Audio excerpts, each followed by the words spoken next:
이거 보여드린 이유는 이제 우리 아이들이 그 인생은 아름다워 이 영화를 보지 못한 친구들이 되게 많거든요. 그래서 보통 아이들이 영상을 한 5분 이내로 보여주는 거에 대해서만큼은 집중을 하고 잘 보는 편이에요.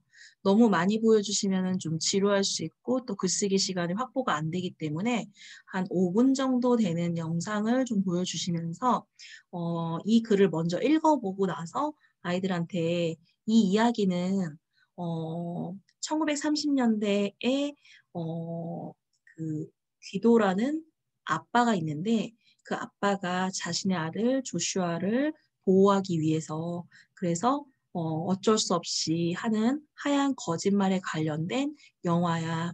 이 영화를 본 적이 있는 친구가 있니? 라고 물어봐서 본 적이 있다, 없다 얘기하면 본 적이 없으면 잠깐만 이 영화를 한번 봐보자 라고 얘기를 하고 여기 나와 있는 좀 이제 좀 요약된 이야기들만 보고 아이들이 또 옆에 있는 활동을 하는 게 좀 어려울 수도 있거든요.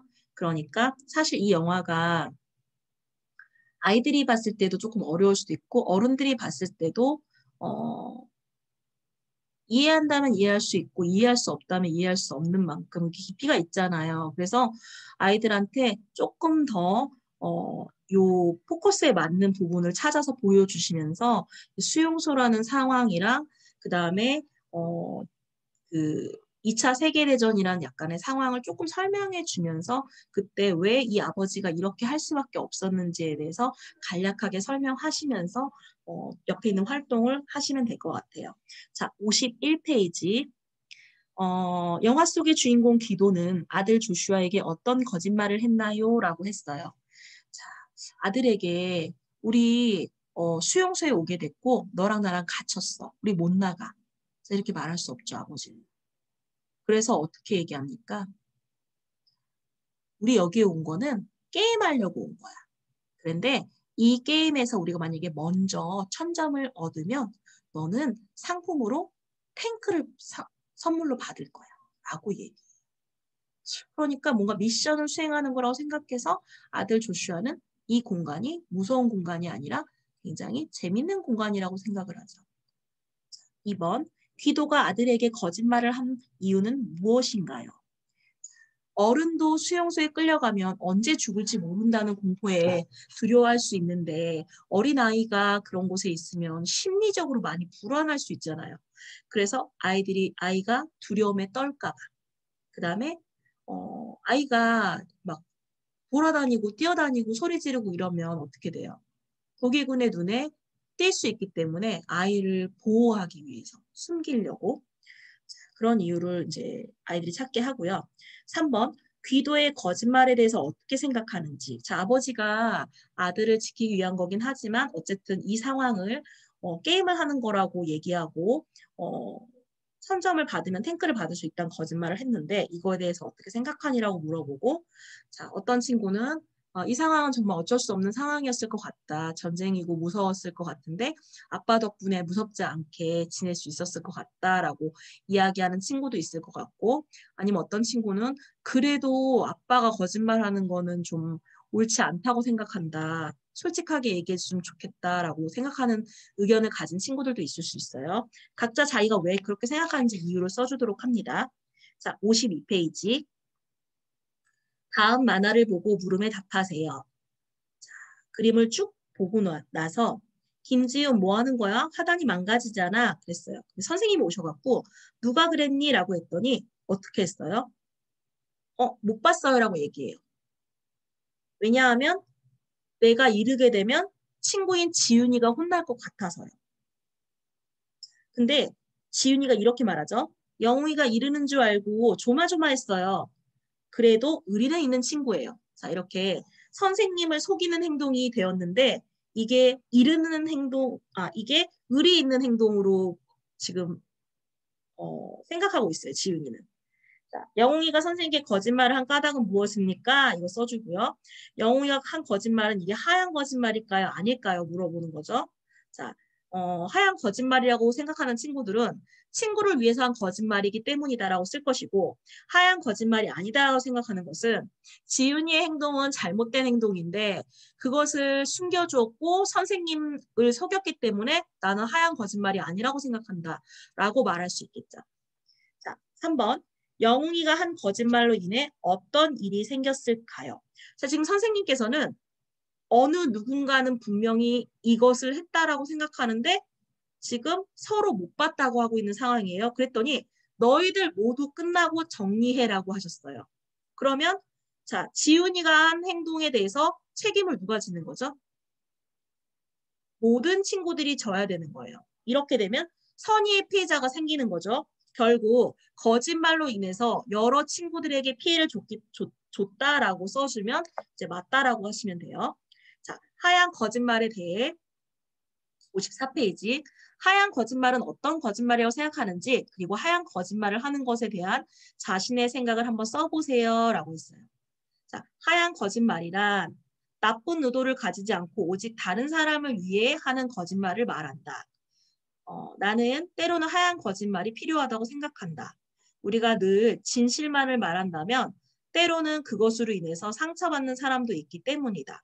예를 들면 어떤 사람이 못생겼다고 해서 사실대로 너는 못생겼어라고 말한다고 한다면 상처를 받을 것이다. 또 병에 걸려 죽을 상황인데 너는 곧 죽을 거라고 얘기한다면 그 사람은 더 이상 삶에 대한 희망을 가지지 않을 것이다. 거짓말이라도 다른 사람의 기분을 좋게 하거나 희망을 준다고 한다면 그리고 그 거짓말로 인해서 다른 사람의 삶이 달라질 수 있다면 나는 그 거짓말을 해도 된다고 생각한다. 자, 따라서 거짓말은 결코 해서는 안 되는 것이지만 하얀 거짓말이라면 한 번쯤은 눈 감아줄 수 있다고 생각한다라고 이제 예문에 쓰여져 있어요. 그리고 남은 부분은 다음 시간에 파트 6은 할 거고요. 홍길동전은 다음 시간에 할 거고요. 오늘은 또 뭘 할 거냐면은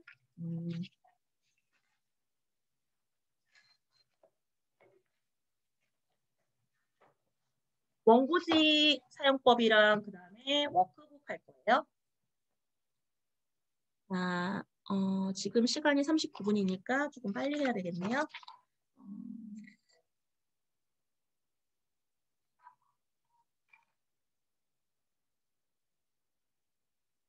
지난 시간에 제가 20페이지부터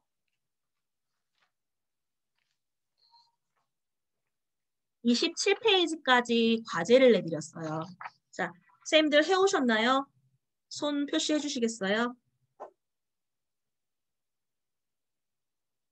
혹시 지난 시간에 수업을 못 들어가지고 못하신 경우가 있을 수도 있고 아니면 뭐 개인적으로 뭐 또 다른 사정이 있어서 못하셨을 수도 있겠지만은 못하셨는지 하셨는지는 분명히 말씀해 주셔야 돼요. 왜냐하면 못하셨다고 하면 제가 설명할 수 있는 네, 해오셨어요. 부분이 조금 더 많아지고 다 해오셨다고 하면은 중요한 것만 찝어서 하고 넘어갈 수가 있거든요. 자, 그러면 20페이지. 자, 각 파트별로 한두 문제씩 설명하고 넘어갈게요. 자, 1번. 동생이 잠을 잔다. 이렇게 되면 우리 직유법을 한번 쓴다고 한다면 동생이 천사처럼 잠을 잔다. 또는 동생이 인형처럼 잠을 잔다. 이렇게 쓰시면 되겠죠? 뭐뭐처럼 쓰면 돼요. 뭐뭐 같이도 돼요. 천사같이 잠을 잔다. 그 다음에 2번. 창밖이 고요하다. 창밖이 쥐 죽은 듯이 고요하다. 창밖이 무덤처럼 고요하다. 뭐뭐처럼, 뭐뭐같이, 뭐뭐인 듯, 뭐뭐인 양. 이게 들어가면 정답입니다. 자, 넘어가서 21페이지. 아버지는 항상 손에서 책을 놓지 않으신다. 자, 우리 이럴 때 A는 B를 만들어줘야 돼요. 책을 많이 읽는 걸 우리 뭐로 비유하죠? 책벌레란 말 많이 쓰죠. 아버지는 책벌레이시다. 이렇게 되면 아버지 책벌레 이걸 동일시하는 거예요. 그래서 은유법이 되겠죠.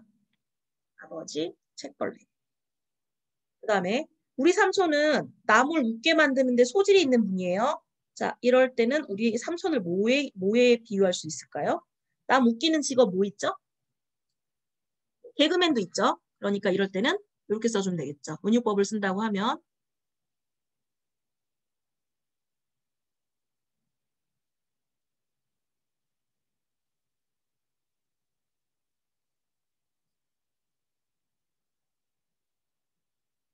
우리 삼촌은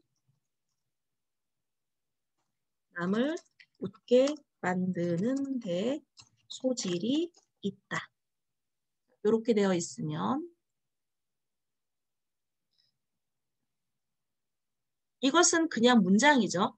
자, 이 문장을 은유로 바꿀 거예요. 그러면 여기서 A를 찾아야 되겠죠? A는 우리 삼촌이에요.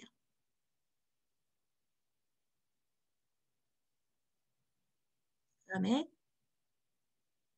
이 부분을 B로 만들어야 돼요.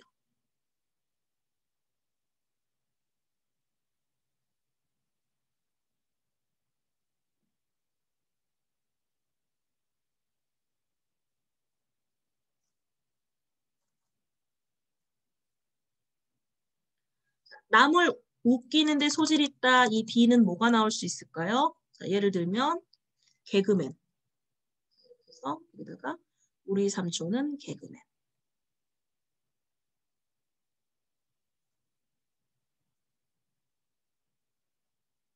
우리 삼촌은 웃음 폭탄. 우리 삼촌은 웃음 보따리. 이렇게 하면은 지금 뭐 세련된 표현법은 아니겠지만 제가 그냥 예시문을 드는 거니까 그냥 이해하시고 여기서는 개념만 보시면 돼요. 자, 보시면 우리 삼촌, 얘가 A가 되죠. 얘가 B가 되죠. 은유법이니까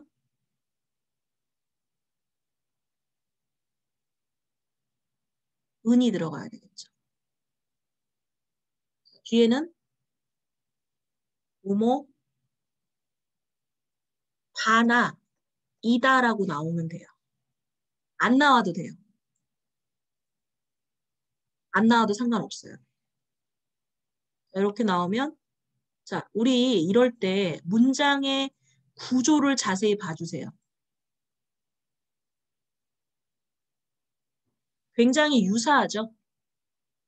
우리 삼촌, 개그맨, 폭탄, 웃음 보따리. 자, 개그맨이란 건 그냥 웃긴다잖아요. 웃음 폭탄?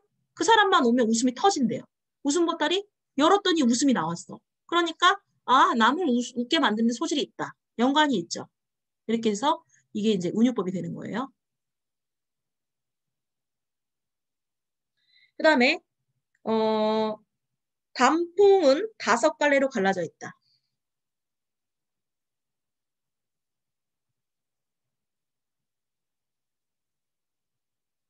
이 문장을 만약에 이거 그냥 문장이에요. 얘는 그냥 문장이에요. 근데 이 문장을 한번 은유법으로 바꿔볼게요.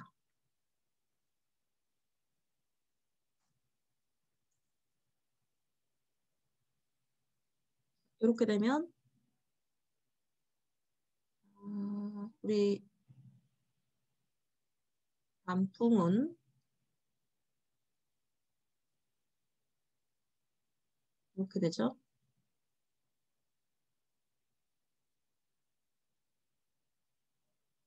다섯 손가락.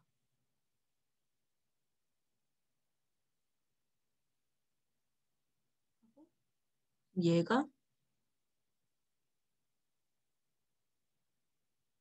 이렇게 돼서 얘가 이렇게 오는 거죠. 근데 이게 은유법이에요. 뭉게뭉게 떠있는 흰 구름이 달콤해 보인다? 그럼 이것도 어떻게 바꿔줄까요?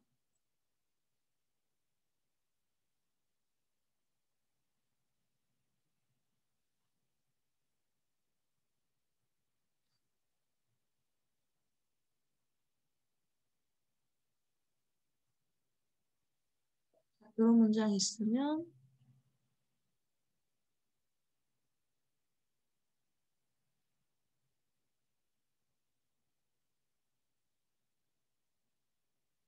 자, 요거 A가 뭔지 잡아야 되겠죠. A는 얘네들은 은이 있으니까 너무 쉽게 잡았는데 얘는 은이 없어요. 그래서 뭘 잡아야 될지 모를 수 있어요.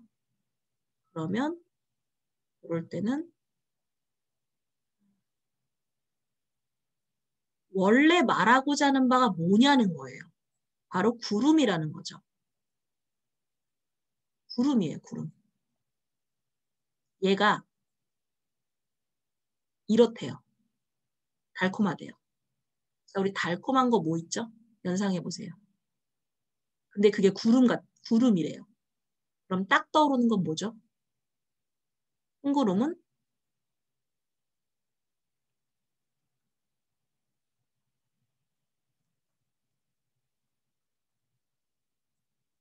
이런 표현법 쓸 수 있겠죠.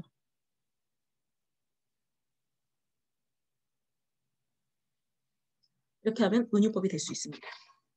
넘어가서 22페이지. 자, 지규가 들어있는 문장에 밑줄 그으세요. 자, 어디 있습니까? 첫째 줄에 금방 비눗방울처럼 톡 터져 사라지는 꿈이지만 나는 이런 상상이 즐겁습니다. 자, 비눗방울처럼 밑줄. 2번.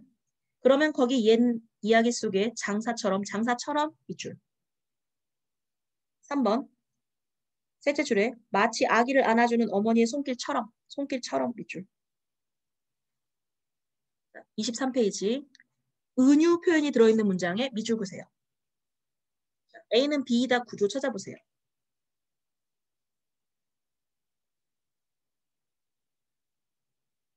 바로 보이셔야 돼요.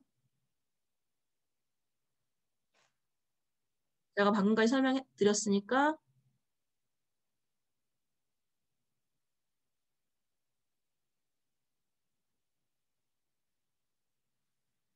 옥년 잎이다. 아까 선생님 제가 뭐라고 말씀드렸죠? A는 B이다 이 구조 찾아보시라고 했죠. 자, 그럼 왜 이렇게 썼을까요? 자, 우리 목련꽃 어떻게 생겼는지 아시죠? 쭉 이파리가 길게 생겨가지고 제가 그림 못 그리니까 뭐 대략적으로 한다면 요렇게 뭐 요렇게 생겨가지고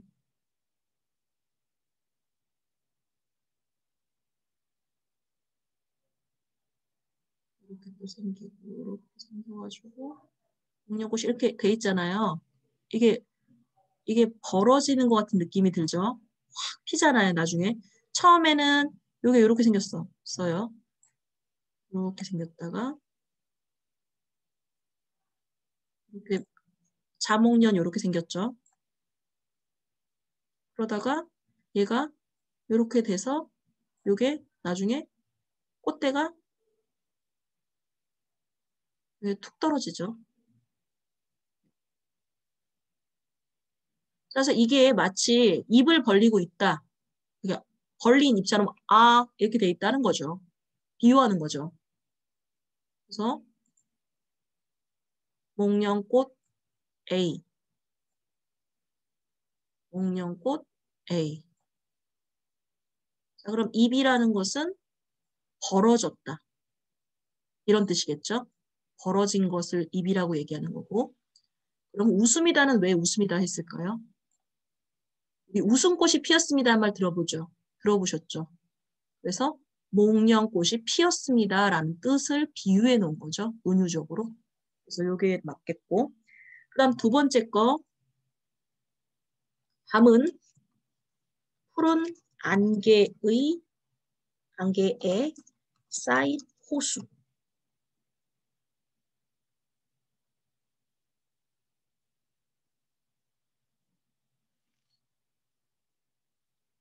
나는 잠의 쪽배를 타고 꿈을 낚는 어부다.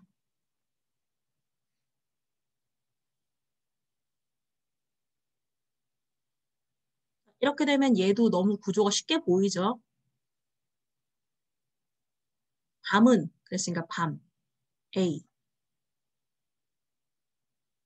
푸른 안개에 쌓인 호수. 이게 B가 되겠죠? 잠의 쪽배를 타고 꿈을 낚는 어부. B. 나 A. 이렇게 되겠죠. 그 다음에 우리 엄마는 시골에 계신 외할머니의 봄눈입니다. 자, 요것도 일반적으로 봤을 때는 문장이 되겠지만 이거 시에서는 은유법입니다. 일반적인 문장에서는 은유적 표현이라고 하고요. 시에서는 은유법이라고 해요. 그러면 우리 엄마는 시골에 홀로 계신 외할머니의 봄눈입니다. 얘가 왜 은유법이 되냐면 뭐 우리 엄마는 시골에 계신 홀로 계신 외할머니의 무엇무엇입니다. 이게 뭐 사실적으로 썼다면 이게 은유법이 안 되겠죠. 근데 봄눈이라는 말을 썼잖아요. 그래서 이게 우리 엄마가 A가 되는 거고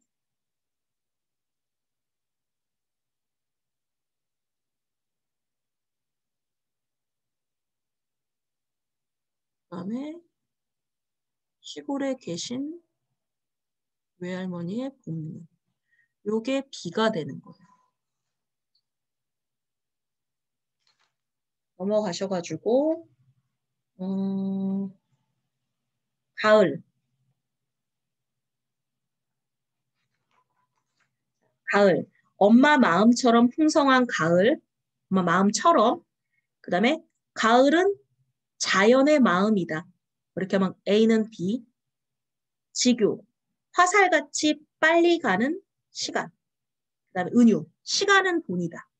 시간은 금이다. 이런 거 다 은유법이죠. 지규법. 시계추처럼 빠르게 사는 개미. 은유법. 개미는 일꾼 중의 왕. A는 B 구조로 쓰시면 돼요. 지교. 어제처럼 생생한 사진. 은유는 사진은 과거의 발자취. 자, 그러면 어머니의 사랑에 비유할 수 있는 사물을 정해서 직유법처럼 쓰세요. 이 얘기는 무슨 얘기냐면 어머니의 사랑은 바다처럼 깊다. 바다 같은 어머니의 사랑을 대표할 수 있는 것을 직유법으로 쓰라 이 말인 거예요. 어머니의 사랑은 하늘처럼 넓다. 어머니의 사랑은 우주처럼 끝없다. 그래서 그 내용을 바탕으로 시를 한번 써보래요. 어머니는 바다. 그 사랑이 바다처럼 깊다. 어머니는 하늘. 그 사랑은 하늘처럼 넓다. 어머니는 우주. 그 사랑은 우주처럼 끝없다. 바다, 하늘, 우주처럼 나의 어머니를 나는 사랑한다. 이런 식으로 시를 써주는 거죠. 자, 그 다음에 26페이지. 다음 문장에서 밑줄 친 낱말의 뜻으로 알맞은 것. 장기적으로 볼 때 가장 중요한 문제는 학생들의 체력 향상에 관한 것이다. 향상이라는 낱말은 높아진다라는 거니까 2번이 되겠죠. 2번. 다음 문장에서 밑줄 친 낱말의 뜻으로 알맞은 것. 자, 시나브로. 자, 아무도 모르는 사이에 조금씩이니까 3번이 되겠죠. 자, 이런 문제의 뜻을 정확히 아는 것도 물론 중요하지만 여기서 제일 중요한 거는 잘 모르더라도 그 뜻을 짐작할 수 있는 능력이 있으면 이 문제를 충분히 풀 수 있어요. 자, 그 다음에 27페이지. 다음 문장의 가로 안에 들어갈 낱말은 무엇입니까? 제린이는 어떤 땡땡 나이는 어리지만 자, 비록 어리지만 자, 비록 뭐뭐 하지만 문장의 어울림이죠. 서로 세트예요. 생각이 깊다.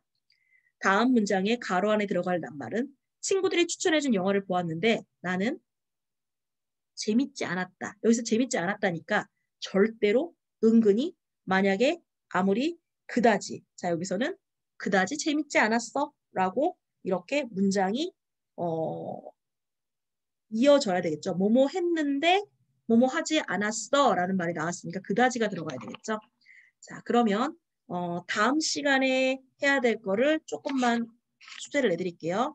다음 시간은 28부터 32쪽까지 숙제를 내드릴게요. 그리고 그거 푼 다음에 원고지를 완전히 다 마무리할 거예요. 마무리하고 그 다음에 교재 챕터 하나 남았죠? 그것까지 하면 다음 시간 1시간에 5학년 수업 전부 다 마무리할 수 있을 것 같아요. 자, 지금 3분 시간 남았는데 혹시 질문이 있으신 선생님이 계시면 질문해 주셔도 좋을 것 같아요. 그리고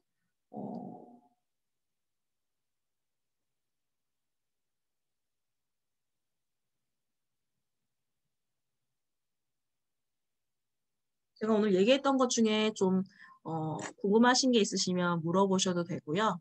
네, 만약에 어,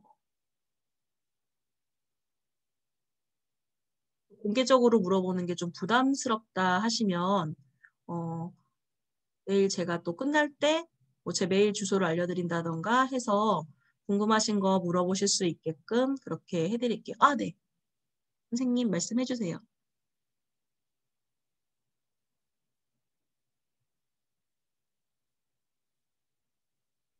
혹시 손 들어주신 건가요? 네. 말씀해 주세요.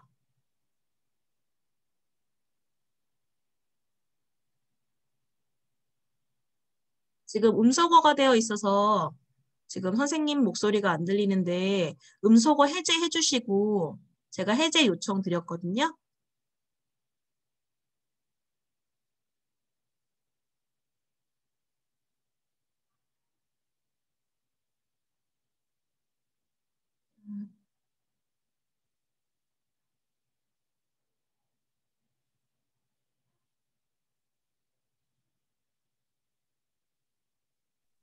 아, 따로